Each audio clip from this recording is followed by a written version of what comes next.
Now I'm going to go ahead and create a drawing, a detailed engineering drawing of the letter R. So I'll select that and I'll come back and I'll open that part right there. So the part will open up in its own 3D model file, the letter R here, and we'll create a detailed engineering drawing from that. There it is. So with that open, I'll come up here and it says make drawing from part/assembly, which obviously it's making it from the part. So then we'll go ahead and hit OK. Now with that done, I'm going to go ahead over here and place the R as such. Come up here to the top view, as you can see here. Place it there. Come over here to the right, place it here as well. And then from here, I can place the isometric R. Now, once that is complete, I'm going to go ahead and select here. I'll go ahead and get out of that first. I'm going to go ahead and select the R, and it should open up that drawing view. Now, I'm going to go ahead and say use custom scale, and I'm going to take that down to 1:4. And from there, I'm just going to move this over here. And also on this view here, I'm going to go ahead and make this smaller. It's just way too big, and it's not necessary to be that large. Scale right now is just half scale, so I'm going to use a custom scale as well. And I'll go ahead and hit the pull down and come down here and set 1:4. That's plenty good.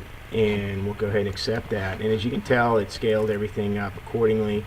I'm going to, at this point, I'm going to grab this view here, hold my shift key down and grab that view as well, and I'm going to use my arrow keys to nudge it down.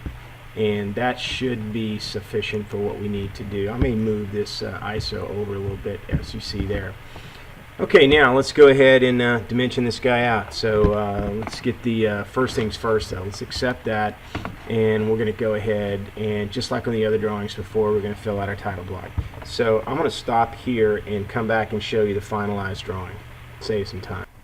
Alright, now I've gone back and I've dimensioned the drawing and tried to get as much detail on it as I possibly can for information to create this part if I had to manually build it. And one other point that's important to note is if you zoom up here, make sure that you check your weight on your part. You may have to drop the number of decimal places to actually fit the weight in. So just go back over to your model and do a view mass properties on your part, copy that measurement, put it in here into this field. And as you can tell, I went ahead and I put in data about, cut on a CNC plasma machined and grind for dross. Also tack weld and black enamel paint, and also go in and what type of material that you're using. Fill out all this titling information. Then over here to the left is to make sure that you copy and paste in your name. In my case, I'll call my company Platt Manufacturing, so I can put that in there. And let's go ahead and do an F key so we can zoom out. Don't repeat any dimensions. If you may want to come back and put granular dimensions in for like the inside cut on this letter, the actual thickness of the letter, same on the actual inner holes, that kind of thing.